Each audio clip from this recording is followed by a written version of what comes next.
Welcome to the Morning Swim Show for Wednesday, April 27th, 2011. I'm your host, Peter Bush, in the Fenice Monitor today. We'll talk to Ed Moses. He is the 100 breaststroke silver medalist from 2000, and now he is exploring a run at the 2012 Olympics. Ed Moses joins us right now in the Fenice Monitor from Manhattan Beach, California. Ed, welcome to the show. How you doing? I'm doing great. How you guys doing? I'm doing well, thanks. So is this a toe in the water kind of exploration, or you really think you're going to go for it? You know, that's a really tough question at this point. I've definitely had more than a toe in the water. You know, it started about 6 months ago, and you know, I went full on with training these past couple months. I've been with Dave Salo here at SC with a lot of good swimmers. So, you know, I really don't want to predict the future and say where it's going, but right now the process is the most important thing to me right now. Will part of the decision be based on how you swim this weekend at Masters National? You know, I really want to get some excitement for racing and the sport again. That's one thing that I haven't had over the past couple months. It's been all, you know, early mornings and a lot of pain and soreness. So it will be nice to get up on the blocks and you know, get out there and race. I know it'll be my first time in a Masters arena, which is a little bit different, but you know, any good racer will tell you it's just getting off the blocks and you know, get that adrenaline going. So I am excited to travel for my first meet in a long time. But are you treating this like a big meet in terms of, you know, have you come down in training to try and go times that will give you the confidence you need to feel like you're in the game? You know, today was the first day I got out of practice early, which for me was really nice, being that it's 2 days out. And you know, I'm not trying to put too much focus on it, but again, what I found these past couple months is that it really does come down to confidence. You know, how good I feel about myself and what I'm doing. So I would like to, you know, go some decent times. I'm obviously not in the type of shape to put up anything amazing, but you know, I just need enough energy and excitement to come back on Tuesday and continue with you know, the work that I've done over the past couple of months. So that's what I'd like to get out of it. Have you set any sort of timetable? You know, I need to know by this summer, for example, if I'm going to continue this for next year? Yeah, I think to be honest with you, by the end of this summer, I'll finally be eligible to race, you know, sanctioned FINA meets and USA Swimming meets. So I will be eligible to swim Summer Nationals, and I do want to put a good bit of emphasis on that because I want to be competitive. You know, it's been hard controlling those emotions with how quickly should I be good, and you know, the expectation that I put out there. So I do want to be good there, and I do want to, you know, hang with some of the really good breaststrokers out there. So, you know, that would put me at about 10 months. I don't want to get ahead of myself, but 10 months in my career when I started about 10 years ago, you know, I wasn't at the level that I expect myself to be at this summer. But that's just my competitive self wanting to do really good at a high level. All right, so what was the impetus for this, or the even thought process of maybe making another run at the elite level? You know, it's really interesting because when I left swimming in 05, I really needed to get away from the sport. I lost the love and the passion for it. And, you know, I picked up and moved to Florida and took up golf and just kind of left the water. But interestingly enough, a career in entertainment and production landed me out here in LA.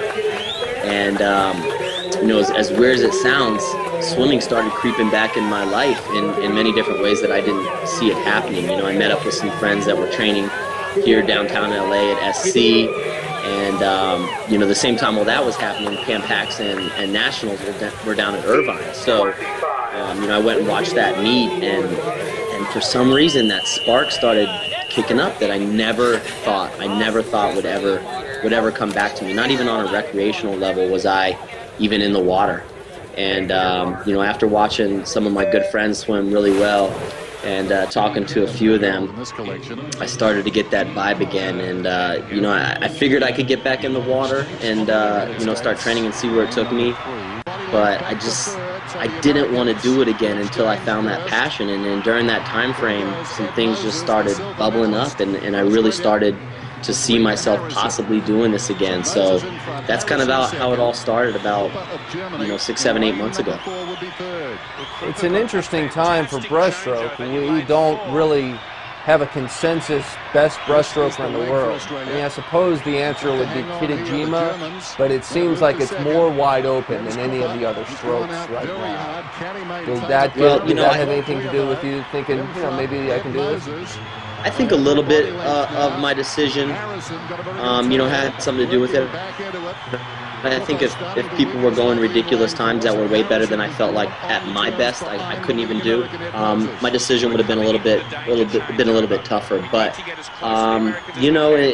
it is kind of a wild event right now because Kitajima is definitely the class of the field in terms of when it's time to step up. And breaststroke is interesting because certain people pop at different times, and there's real no consistency with who's been on the stage except for Kitajima. And what I thought to myself was, okay, I got Kitajima, I got Rebecca, and I got Jessica, right here in LA. So worst case scenario, I know what the best are doing. It's not going to be a secret to me while I'm training and not knowing where I'm going to go with it. So that played a big part of my decision, and especially being a blank for the U.S. Like I really don't know who's going to step up. I mean, I could name 4 or 5 breaststrokers, but it really is wide open, like you said, and come down to it, it's really my time versus their time. And when I saw theirs weren't improving too much, that gave me that extra little spark that maybe I could do it at a high level. Please tell us you haven't changed your stroke. You always had a gorgeous breaststroke. I have not changed my stroke, but the difficult part is recapturing that stroke. So not all of it is just luck and talent that I was given. A lot of it is stuff that I had to develop through hard work. And I can tell you this, my legs are not even in the same ballpark, not even the same league of where they used to be. So that's a lot of my focus. And it's really difficult to get that timing and technique in breaststroke when you're training so hard. And I really would love to capture that same stroke again that I had, and maybe capitalize on that and put a little bit more focus in some other areas. Maybe get better. I don't know. Right now it's just I'm chasing those best swimmers out there right now and trying to keep my stroke together. But the environment that's created out here it's phenomenal. You couldn't imagine a day of practice on the deck out here. Well, I know Ryan Lochte is one of your good buddies. He's probably excited to see you back in the sport.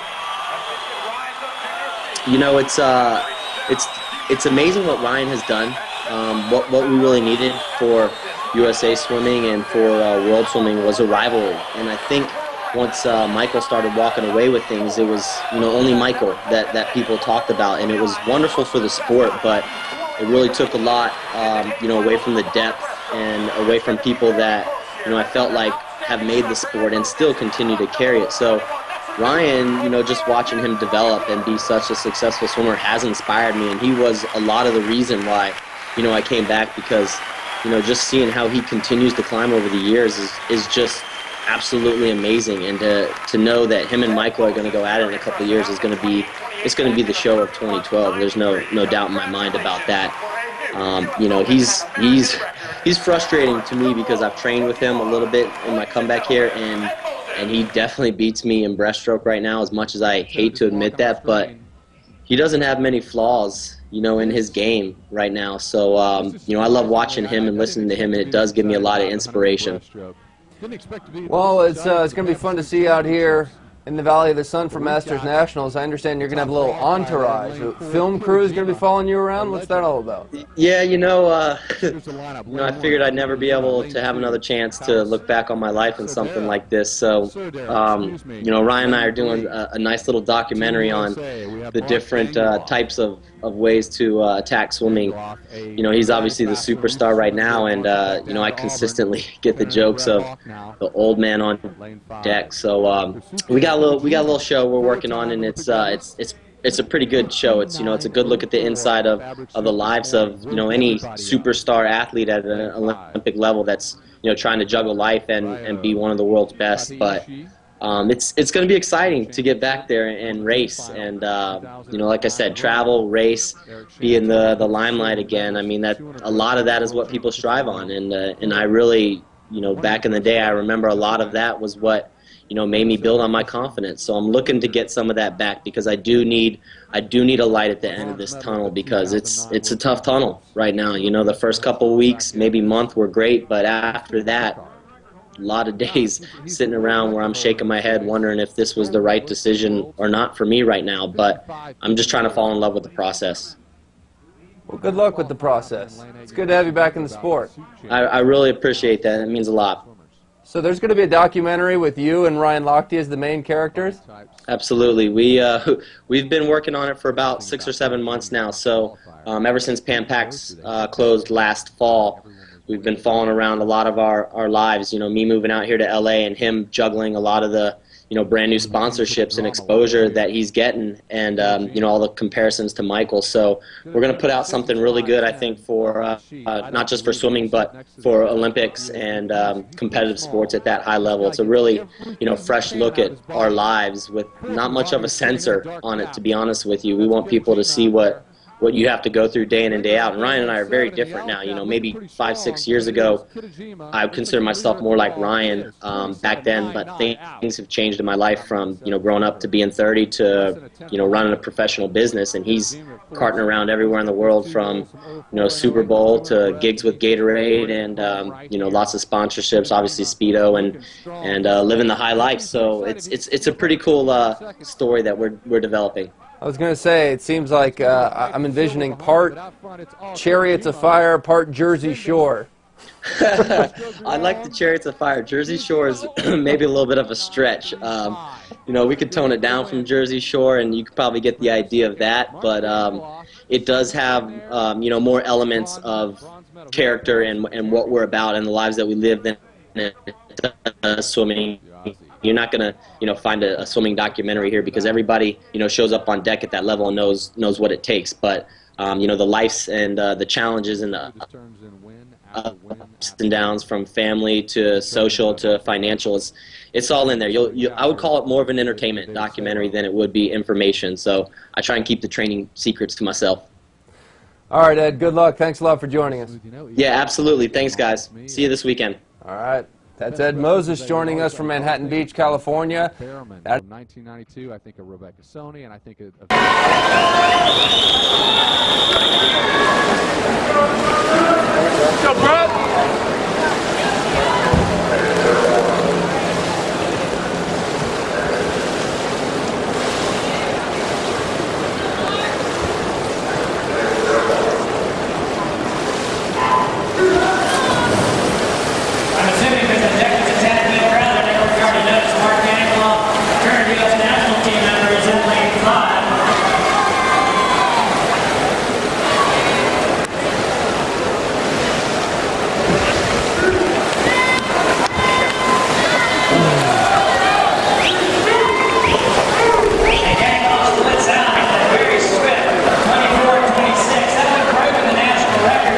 this age group in the 50 breaststroke yesterday, runner was 23.86. National record time currently stands at 54.30. Now we'll go down, I suspect.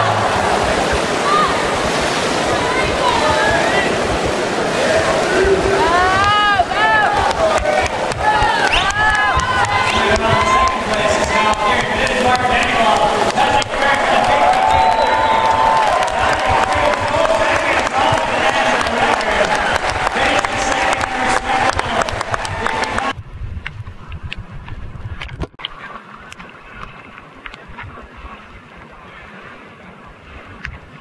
I've been racing Steve for many years. I mean, we go back many years, so I knew he was going to be a good racer, so I knew I couldn't just hold back and just expect him to, just kind of hold back too. The only point of doing this is to have fun. So, when you get out there and you race, and going to the meets makes you go to workout, so it's just for fun, I mean, I think USMS is great. My team in Irvine and Nova Aquatics, we have about 500 athletes. It's really fun to get out there. A lot of people are really into swimming, and for someone who's been in swimming for over, almost 25 years, it's refreshing to come to practice and have people that are all really excited about swimming fast and doing great times, and they like having us there, you know, the people who have swam at a high level coming in and swimming with them. So it's really a great thing. Not have any expectations, just go out there and have fun. Whether it's in workout or in a race, it just makes it so much fun. And plus, 100 IMs and 50s of the strokes, I can't pass that up. I didn't know anything coming here about this meet. This is my first one, and I've been swimming Masters for a couple months now. As soon as I stepped out here yesterday, a lot of those things that I told you I was worried about, they went away. It's really all about getting into your environment and just swimming. A lot of it is up top. And like I said, I felt horrible. I had a good result, but it's all about what's created here. I mean, there's almost 2,000 swimmers here. Great pool, outdoor, 95 degrees, and you just look around and there's people that are happy. They love the sport, they're having fun, and I lost a lot of that. But when I stepped back out here yesterday and saw the fun that people were having, it really reminded me what it's really about. This is a big part of my life, and I'm gonna remember it forever. So Rowdy, more great stories in fast swimming. We're going to turn the page to tomorrow. It's the midway point, and of course we got the longest day on the schedule, and we have relays. Yeah, relays are so much fun. I still got some of my Team Blue Frog members still flying in. Got a couple relays tomorrow. A lot of events. It's the busiest day of the schedule. It's kind of fun though. It's going to be one big party, Rob. We've got nearly 2,000 of our best friends going to have a great time on Saturday. So as you've seen here, lots of stories, lots of competition. If you've never been to a Nationals, please do consider coming. Everyone is welcome. So that's it here for day 2 from the Spring Nationals. Be sure to stay tuned to usms.org for regular updates. So Ed, I've been to about 8 practices on this trip out to the East Coast, Coburg, and a bunch of other practices around the area. And this morning, it's 5 a.m., kind of tired from all these practices, and I show up at practice, and it's a chance to meet 2000 Olympian Ed Moses, and I could have been more pumped up, but I got to ask, what are you doing here? Well, first and foremost, I mean, this is my home. My family still lives here in D.C., so unfortunately, the circumstances aren't, they aren't the best for me. Passing a friend and the funeral tomorrow. As soon as I heard I was in Florida with Ryan, actually it's a long story. There's just too many coincidences that are happening right now, but as soon as I heard about Fran, I said I gotta go home, I gotta get to DC, I gotta get to UVA, I gotta check on Mark, I gotta see friends and family and then get to the funeral. So I left on Monday night, came up here to DC and stayed with my family, and then drove down to college last night. So that's the main reason why I'm here back home on the East Coast, just to be around this incident. It's just so sad, and I feel so bad. For the Griffins, I try and take myself out of it because I'm really hurt about Fran because we became really good friends. I recruited him to Virginia, and I look at him like a brother, and I knew Maddie before I knew Fran, so I have like 12 years of history with the Griffin family, and to lose someone is probably one of the closest people that I've ever lost, and to have such a family feel that, I don't know what it feels like, but I have to be there, and I know everybody else is going to be there too. It's going to be, I don't want to say amazing, but it'll be an unbelievable weekend in terms of appreciation and showing what the Griffin family has done for swimming. Their entire family, to have such a presence, an entire family is really amazing, and there's going to be so many people that are going to pay tribute, not just to Fran, but to them also. And like I said, it's sad that I have to be here, but I'm a believer in everything happens for a reason, and this is going to be one of the biggest events in swim history in terms of showing the presence that swimming has across this country in terms of family and love and passion. You never want it to be somebody's life that has to show and prove this, but we're at where we're at, and this is gonna change a lot of people's lives in many different ways. I can't even explain it. Could any other swimmer have this same effect? No, I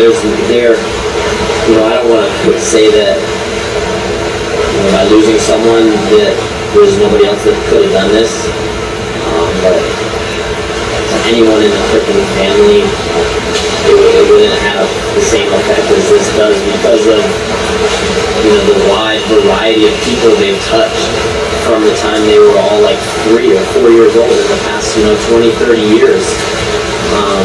from their seed in Philadelphia or Germantown, and then just, as they've grown up and developed, the national team members, gone to different colleges, there's nobody. You would have a hard argument to say that there's anybody that we could have lost that would have had such an effect on the swim world. Give me right top of your head, give me a good memory. Give me something that you think of with Fran that you remember fondly as maybe a fun story, maybe something. Without getting into too many details, Fran and I were like Sunday buddies. Like as soon as Sunday came around, we'd get some pizzas and we would watch NFL. That he was a huge Eagles fan, and like he lived and breathed for the Eagles. And we'd recap on like what we got to do this week. What swimming's about. And sometimes we'd sit there on the couch for like 6-7 hours, on a Sunday, just rapping about swimming and football, and like those are two of his favorite things and two of my favorite things. So without a specific moment, those are the real moments. When we both just sat there and that you think lasts forever. You think you have that, and then when you part ways, and Fran wasn't as close to me in my life, especially after college. Just take those for granted, and I'm sure everybody has those type of people in their life that you never realize what you have until it's gone, and it's just unfortunate, to not be able to have that again with Fran. But you just gotta look at the guy, and I think if you ask anybody that same question, they're not gonna pinpoint a moment, because Fran really wasn't about a moment. It was just his presence. The way he lived was always like smiling, always happy, never a bad word about anyone or any situation, just made the most of it. So I think you ask anybody that, they're gonna say, it's just him. It's just him. And to be honest with you, that started with his parents, because Maddie, Claire, Teresa, they're all the exact same way. And that's the way the Cricketers raise their children. And I think that they're just a model for what a family should be like. Well, how did they raise them? Was it a strict family growing up? Because you're right, they raised 4 amazing kids, and I don't think any family could have handled it the way that they've handled it. Like I was telling you earlier, I watched Maddie on Good Morning America 3 or 4 times just looking for any sign of weakness, and she just has this game face on that you couldn't believe. And you're right, every time I've ever talked to Fran, I wasn't as close as you were, but he made you feel that way. For sure. Right away, you felt like you were a buddy with him. How did the Crippen parents produce that? I think they preached a family first, an environment where you take care of your family, that's priority number 1, and then that love that you feel for your siblings, you just spread it around to everybody else. Because I think if you ask them about family, they will start talking about all their friends, all their close relatives. So I think they just wanted to spread that love that they developed, amongst the Crippens, that just the nicest people that would welcome anybody into their lives. And I think they taught that to their kids early. No doubt they had discipline. To get those, their kids to be the type of adults that they are now, that takes a lot of work as parents. But it also takes a lot of love, and you just see it inside their children also. And that, you're a reflection of your parents and how you're raised, and I don't think they could be any prouder of all their children. Circumstances aren't ideal to be giving my first interview with you, but it's pretty cool that I come to practice here and practice. You look in shape, man. What's going on? You're talking about hanging out with Lofty. Catch us up. What's going on with you? I've been out in LA for a while now. I've been doing a lot of television production with a new company that I work with, and it's been going really successful. Funny thing is, talking about catching up with old friends, there's a lot of old friends that I had when I swam on the national team that trained for Salo out at USC. So it's good seeing those faces again now that I've moved out to LA, because in Orlando, I moved to Orlando originally to get away from swimming, to get away from everything, start a real life, a new life outside of swimming. And I didn't want to be labeled as just a swimmer and hang around the sport forever. But once I moved out to LA, I kind of met some new swimmers, and rekindled a friend with some old friends. So that was really nice. But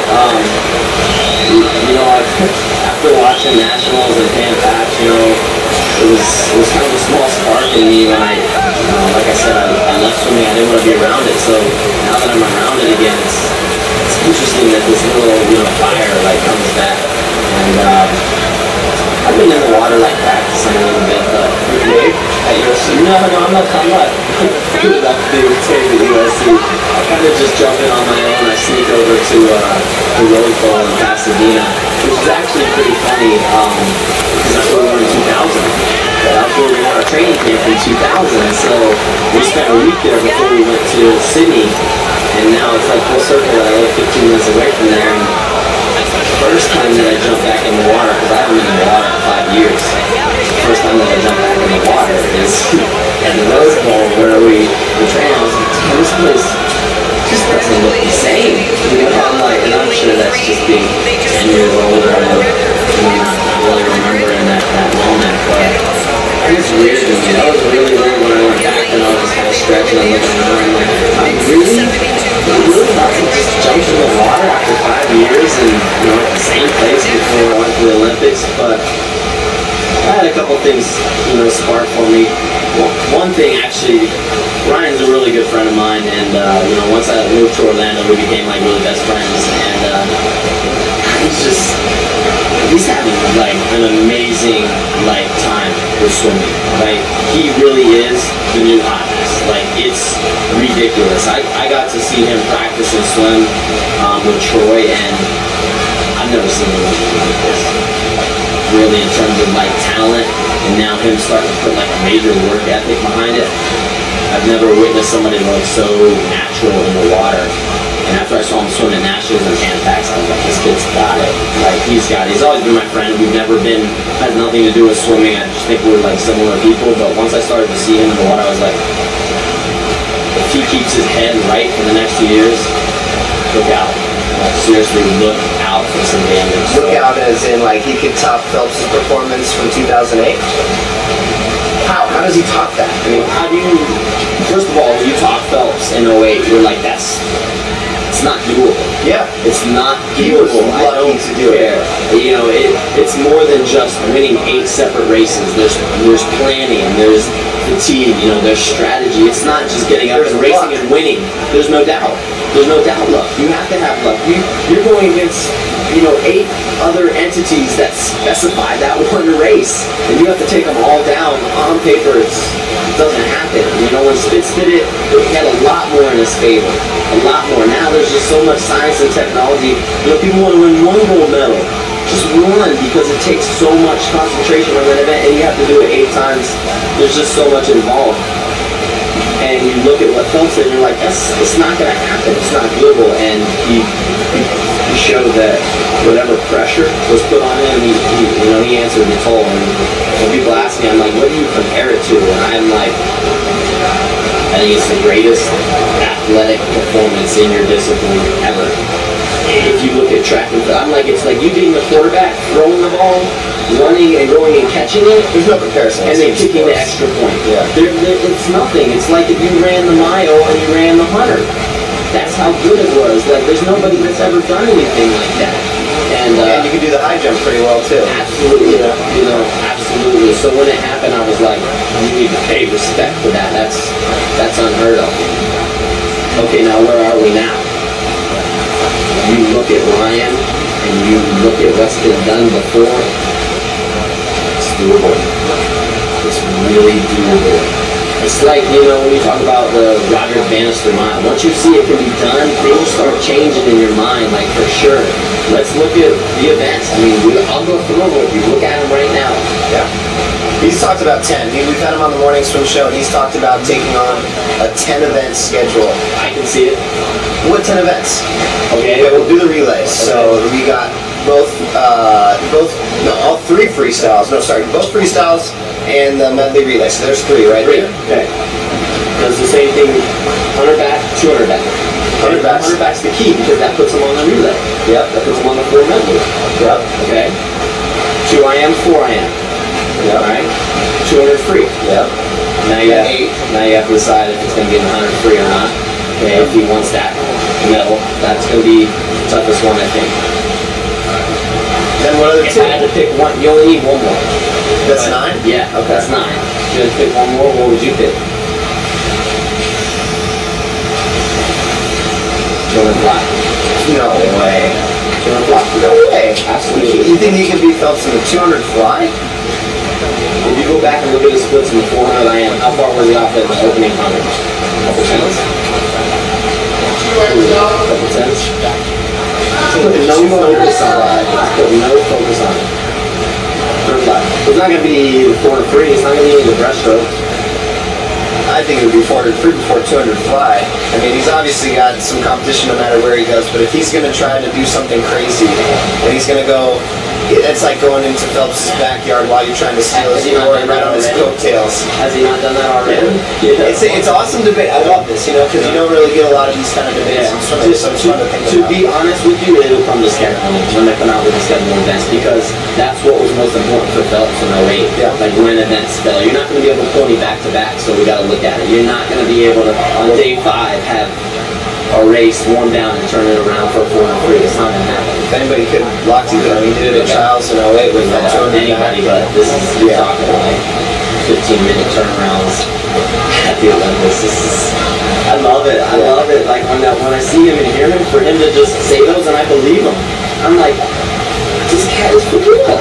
Like he's not even like just talking right now. He's not even just playing. Like he believes it. And don't get him talking and talking. No way. That's not one person. I felt the same boat. Don't do it. That would be a mistake for you. So I just can't believe we're talking about this 2 years after what the impossible happened. I can't believe that.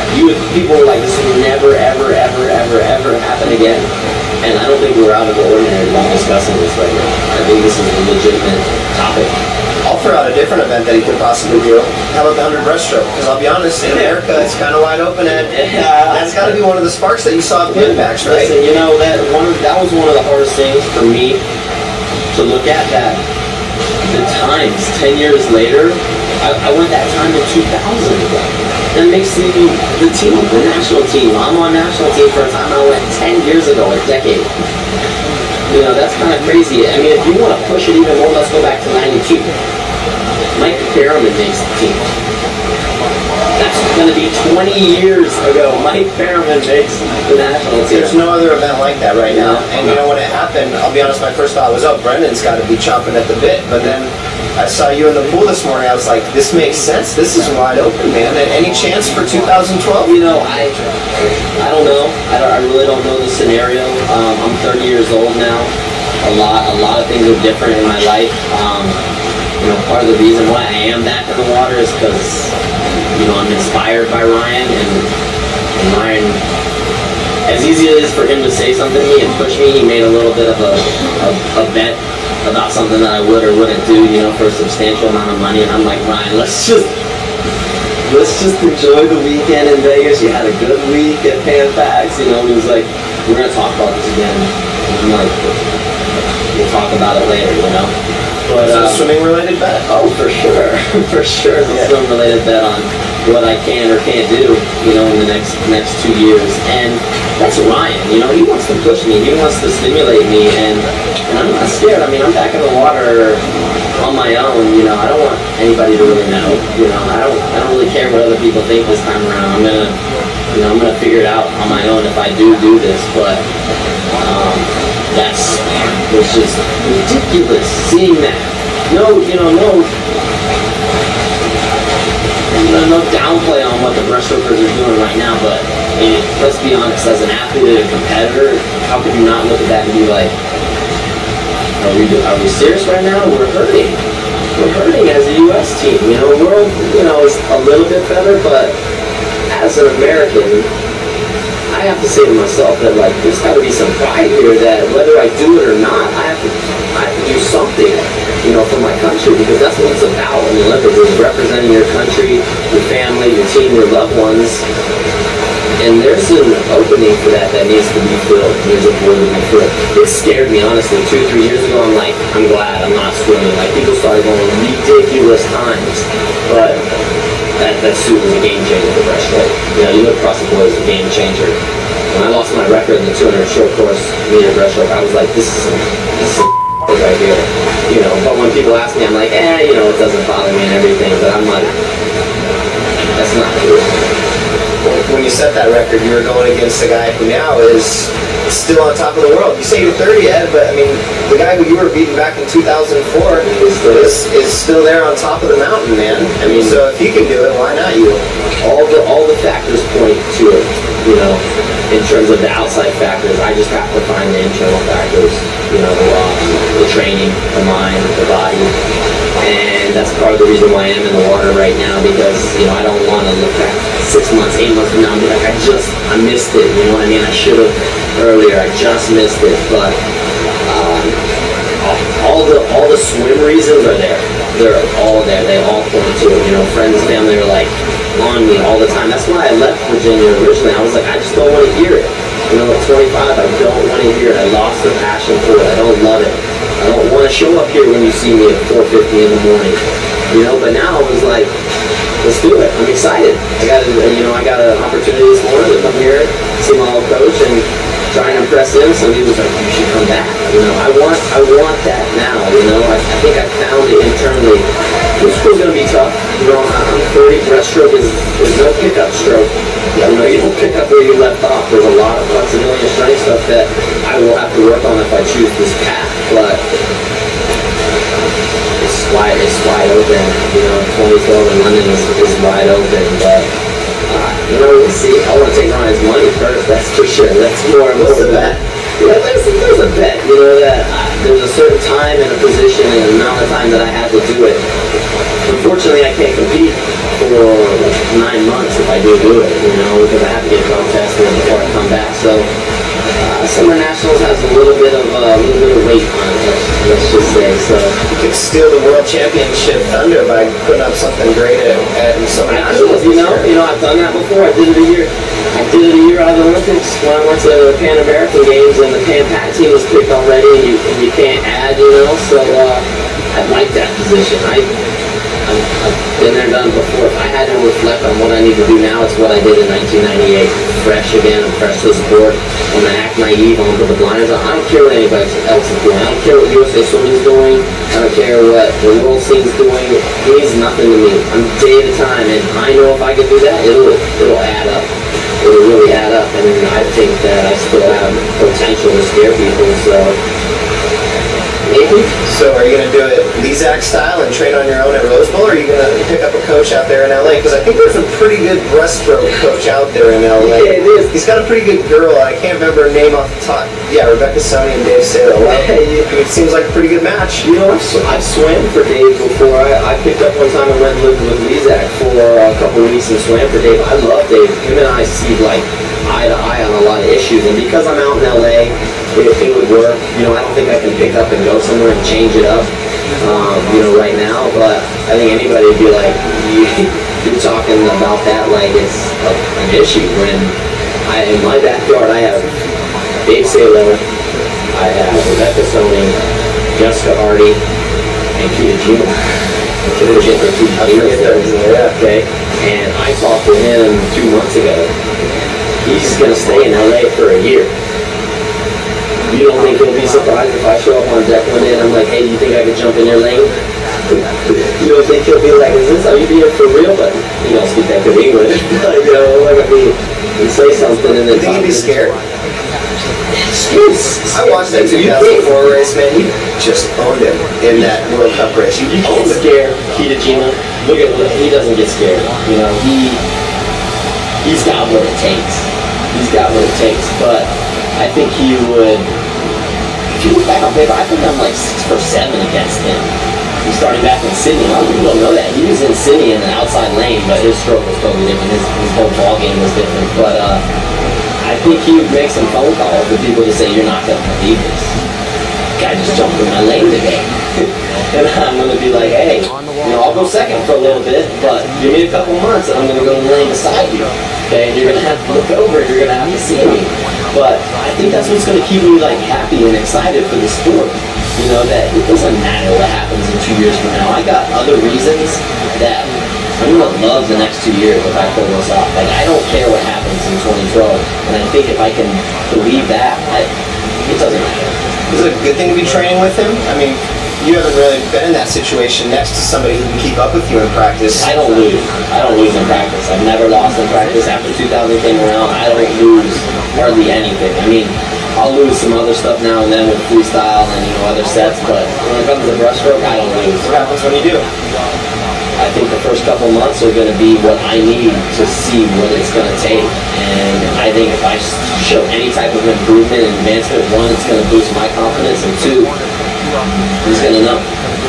He's going to know, what I do and how I spin that cat to get to the top. And I'm going to walk away from a lot of those practices with a smile saying, this is a good decision. This is a good decision personally. It brings happiness. Let's be honest, that's where we're all trying to get. So whatever at the end of the road, if I can provide myself with daily happiness, it's all going to add up at the end. So I'm cool with it. You keep me posted? Absolutely, I'll keep you posted. We'll do some really good. I didn't know anything coming here about this meet. This is my first one, and I've been swimming Masters for a couple months now. As soon as I stepped out here yesterday, a lot of those things that I told you I was worried about, they went away. It's really all about getting into your environment and just swimming. A lot of it is up top. And like I said, I felt horrible. I had a good result, but it's all about what's created here. I mean, there's almost 2,000 swimmers here. Great pool, outdoor, 95 degrees, and you just look around and there's people that are happy. They love the sport, they're having fun, and I lost a lot of that. But when I stepped back out here yesterday and saw the fun that people were having, it really reminded me what it's really about. This is a big part of my life, and I'll remember it forever.